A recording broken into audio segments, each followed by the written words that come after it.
Hey everybody, this is Sally Griffin, aka Millionaire Yogi, and I help visionaries become world-changing influencers.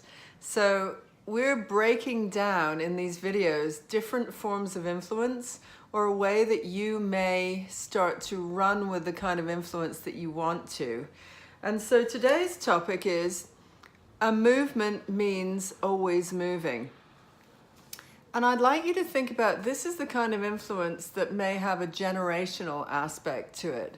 So a perfect example would be the civil rights movement. Let's talk about somebody like Martin Luther King. When he stepped onto the world stage and, did his famous speeches, I had a dream. There was something so enigmatic about his presence. Super powerful leader and super powerful influencer, because you can be a leader and an influencer, or you can just be a leader. Leaders usually, their end game would be, say, like a corporate leader would be, the end game would being an effective leader within that corporation, or climbing up to a level where you have you've achieved a certain amount of success.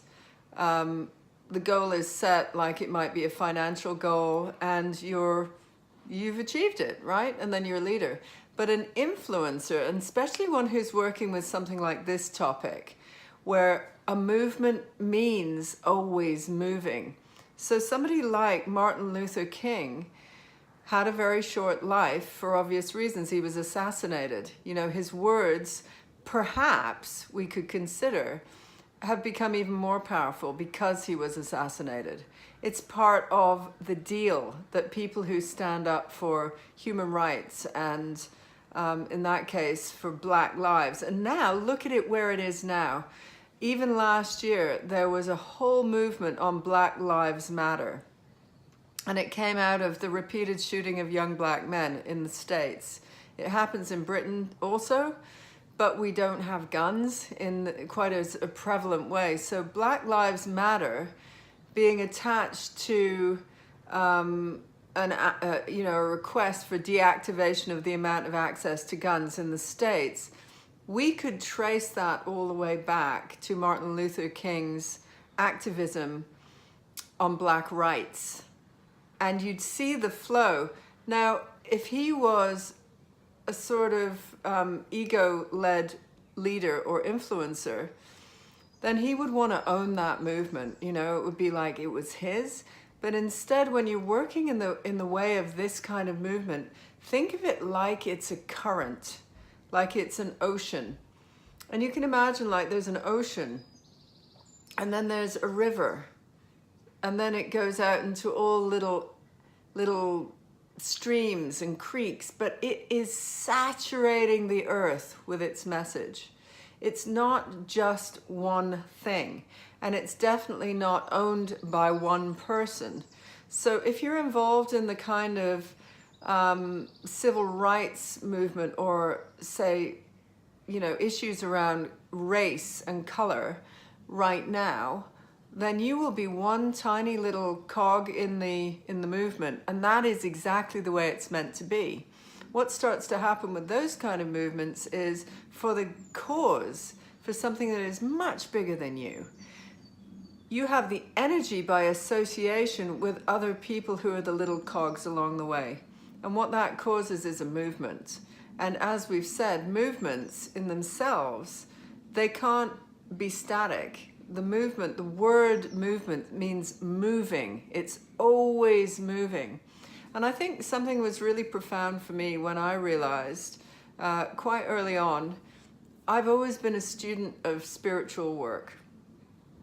And there can come a time, especially when you're younger, and you've studied a lot and you've achieved a lot, that you feel like you are owed the recognition at a certain level.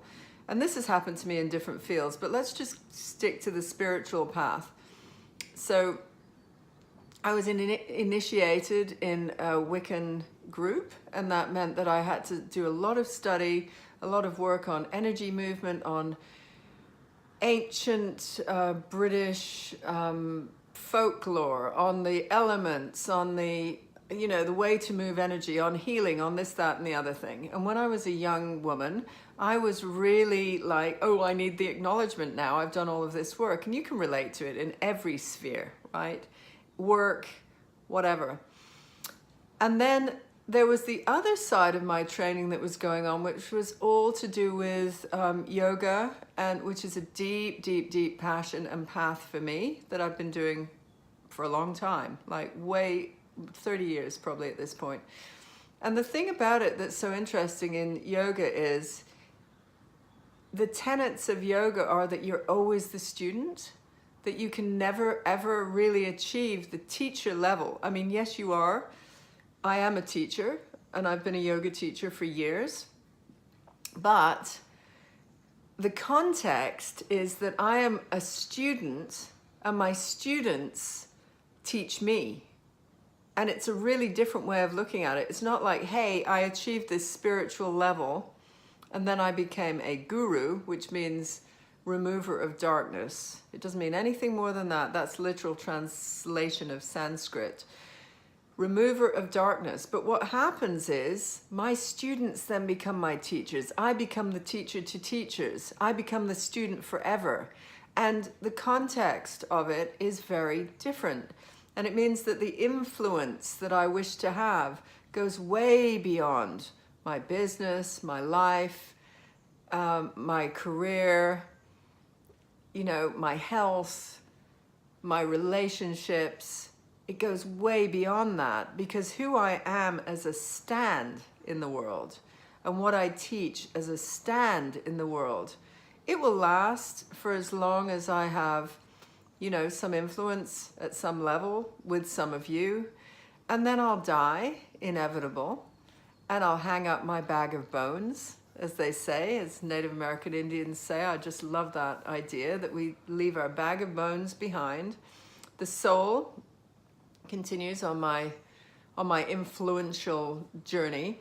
But even when I'm not here, hopefully the work that I've put into motion, the work that I'm doing, and I am interested in some of these issues around definitely social rights, race, we are one, love for one another,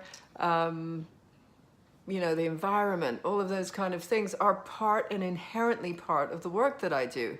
Now ask yourself, are they inherently part of the work that you do?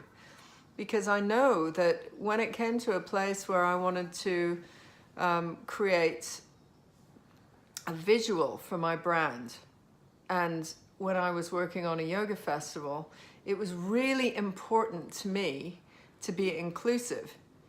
And so how was that possible if I was the face of the brand? Like a white woman, again, you know, I got no problem. That's who I was born as.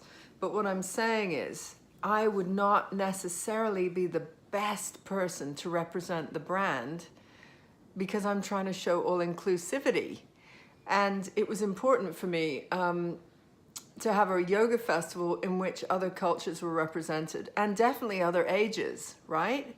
So that becomes a branding concern. When you start to think of the kind of influence that you want to have, you may not be the best face of your brand, right? And you may not be the best representative on the front end of the brand, because all the work that you're doing is behind the scenes and influencing. And I know that simply by using photo shoots and having different kinds of people in the campaigns that we were doing at the time meant that we achieved exactly what we wanted to do in that yoga festival. We achieved an all-inclusive festival, and it was for all ages, and it was for all colors, and it was all about one love. So these are questions that start to come up when you have something that's bigger than you, something that is not just stopping with your tiny little ownership of one part of it, where you know that actually the movement has to keep moving. And just think about it like that. The movement has to keep moving.